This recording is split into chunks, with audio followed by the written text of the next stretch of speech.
Hello, আমি doctor Joyita Saha, prosthodontist and implantologist. তো আজকে আপনাদের সাথে একটি খুব ইম্পর্টেন্ট একটা টপিক নিয়ে ভাবলাম আপনার সাথে আলোচনা করি। সেটি হচ্ছে আরসিটি। যে আমরা রুট কানাল ট্রিটমেন্ট জানি, তো সেটা এতটা প্রাইস ভ্যারি করে কেন from one dentist to other dentist. কোথাও হয়তো আপনি দেখছেন যে কোনো রুট কানাল ট্রিটমেন্ট কোনো ডেন্টিস্টের কাছে 1000 টাকায় হয়ে যাচ্ছে, বা কোনো ডেন্টিস্টের কাছে সেটা মিডিয়াম রেঞ্জে হচ্ছে, বা কোনো ডেন্টিস্টের কাছে সেটা আপ টু 10,000ও যাচ্ছে। তো এতটা ভ্যারিয়েশন কেন একটা ট্রিটমেন্টের জন্য?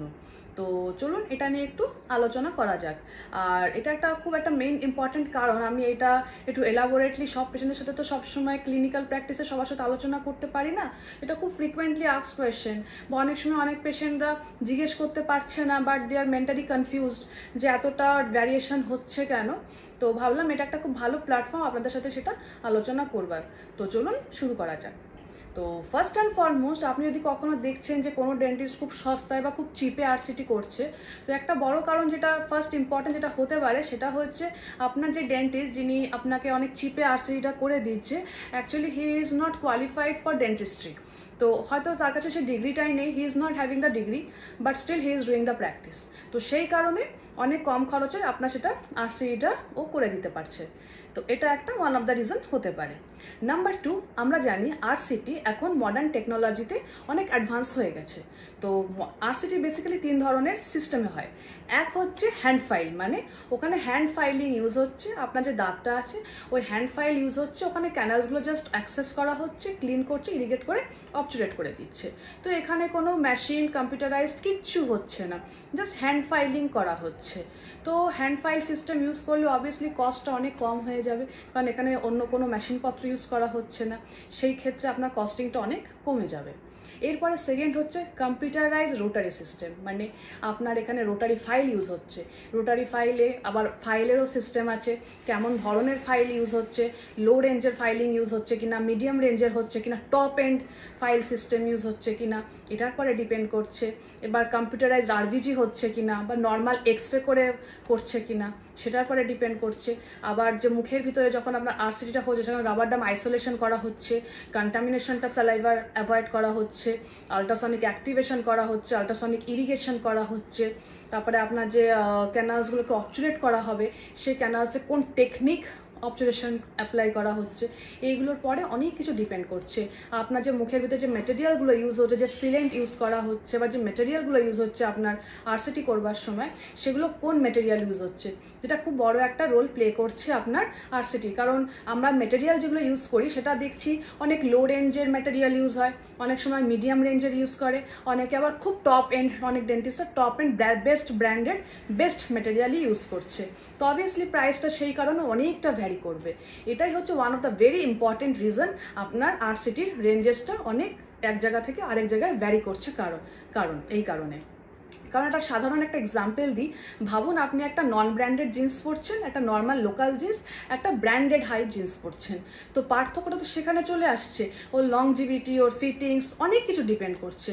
সেই রকম একই আপনার আরসিটিতে যে ম্যাটেরিয়ালগুলো ইউজ হচ্ছে তার ডিপেন্ড করছে, তার উপরে আপনার লংজিভিটি, মুখে যে ম্যাটেরিয়ালগুলো ইউজ হচ্ছে, কোন ব্র্যান্ডের ইউজ হচ্ছে, এটাতে অনেকটা ভ্যারি করছে আপনার প্রাইসটা। তো আশা করি এইটুকু আপনাদের ক্লিয়ার হলো। এবার থার্ড হচ্ছে মাইক্রোস্কোপিক আরসিটি। মাইক্রোস্কোপিক আরসিটিটা মানে নাম শুনে বুঝতে পারছেন, মানে মাইক্রোস্কোপ, লুপস এইগুলো ইউজ করছে। এটাতে কি হচ্ছে, আপনার যখন আরসিটি হবে তখন আপনার যে ডেন্টিস্ট উনি যদি এইগুলো ইউজ করেন, উনি ওই জিনিসটাকে আরো ম্যাগনিফাই করে বড় করে দেখতে পাচ্ছেন। তো অবভিয়াসলি যে জিনিসটা উনি খালি চোখে যেমন দেখছেন, যখন উনি ম্যাগনিফাই করে দিচ্ছেন, অবভিয়াসলি বুঝতেই পারছেন কাজটা কত আরো ভালো হচ্ছে। তো এই কারণে টাইমটাও বেশি লাগছে। নর্মাল আরসিটিতে যেমন টাইম লাগছে, হ্যান্ড ফাইলে আরো কম লাগছে। রোটারি, কম্পিউটারাইজ যত বেশি মেশিন ইউজ হবে তত আপনার টাইমটা বেশি লাগবে। যখন মাইক্রোস্কোপিক আরসিটি হচ্ছে তখন টাইমটা আরো বেশি হচ্ছে। যদি কেউ আরসিটি কম্পিউটারাইজ বা নর্মাল আরসিটি করছে সেখানে হয়তো 20 মিনিট সময় লাগছে, যখন আপনি সেম আরসিটি আপনি মাইক্রোস্কোপে চলে যাচ্ছেন তখন ওখানে মিনিমাম 1.5-2 ঘন্টা টাইম লেগে যাচ্ছে পার পেশেন্ট। তো অবভিয়াসলি দামটা কেন ভ্যারি করছে আপনি বুঝতে পারছেন। থার্ড পয়েন্ট কি হতে পারে, সেটা হচ্ছে আপনার যে ডেন্টিস্ট ওনার যে ক্লিনিকটা কোথায় রয়েছে তারপরেও ডিপেন্ড করছে।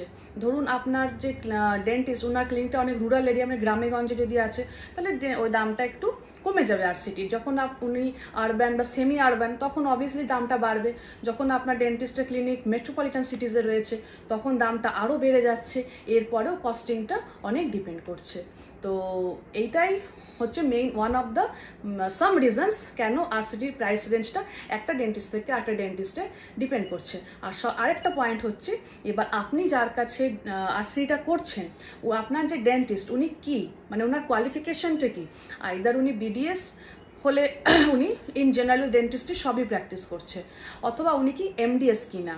এমডিএস মানে উনি আবার স্পেশালিস্ট এই ডিপার্টমেন্টে। এবার যেমন এন্ডোডন্টিস্ট আছে যারা ওটা নিয়েই পড়াশোনা করেছে, মানে আরসিটিটা কিভাবে করা হবে, কোন পেশেন্টটা কেমন কি, তারপরেই উনি এটাকে নিয়ে আরও ফার্দার স্টাডিজ করেছেন। অনেকে স্পেশালাইজ ট্রেনিং নেয় আরসিটির পরে। তো যখন এই জিনিসগুলো আপনার ডেন্টিস্টের থাকবে তখন অবভিয়াসলি আপনার যিনি করছেন তার স্কিল, তার এক্সপার্টিস, তার এক্সপিরিয়েন্স, এটা আমাদের ফিল্ডে খুব ইম্পর্টেন্ট। স্কিল, এক্সপিরিয়েন্স, এক্সপার্টিস যখন বেশি হবে তখন একটা আপনার প্রাইস রেঞ্জের পরেও এটা একটা বড় ফ্যাক্টর রোল প্লে করবে। তো এগুলো ভেরি আশা করি এই রিজনসগুলো আপনাদের কিছুটা হলেও আপনি আইডিয়া পেলেন যে কেন আরসিটির প্রাইসটা এক জায়গা থেকে আরেক জায়গায় এতটা ভ্যারি করছে কেন।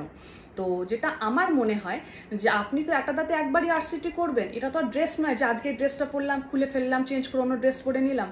তা আপনি যখন একটা দাঁতে একবারই আরসিটি করবেন তো always try to go for the best doctor and the best treatment, best material. যদি আপনি আপনার ডেন্টিস্টকে অ্যাপ্রোচ করতে পারেন তো ট্রাই টু আস্ক যে আপনি কোন ম্যাটেরিয়াল ইউজ করছেন, কি ফাইল সিস্টেম ইউজ হচ্ছে, কিছুটা হলেও আপনার ডেন্টিস্ট আপনাকে গাইড করে দেবেন। তো আশা করি কিছুটা আপনাদের কোয়ারি ক্লিয়ার হলো।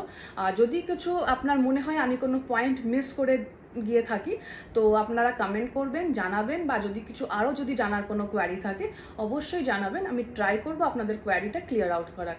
তো আজকের মতো এইটুকু। নেক্সট ভিডিওতে আমরা আলোচনা করব রুট কানাল ট্রিটমেন্ট পরে যখন আমরা ক্রাউন পরাই তো এই ক্রাউন্সটা আমরা কেমন ধরনের, কি ধরনের ক্রাউন হয়, পেশেন্টের কেমন ক্রাউনে যাওয়া উচিত, এটা নিয়ে আমরা নেক্সট ভিডিওতে আলোচনা করব।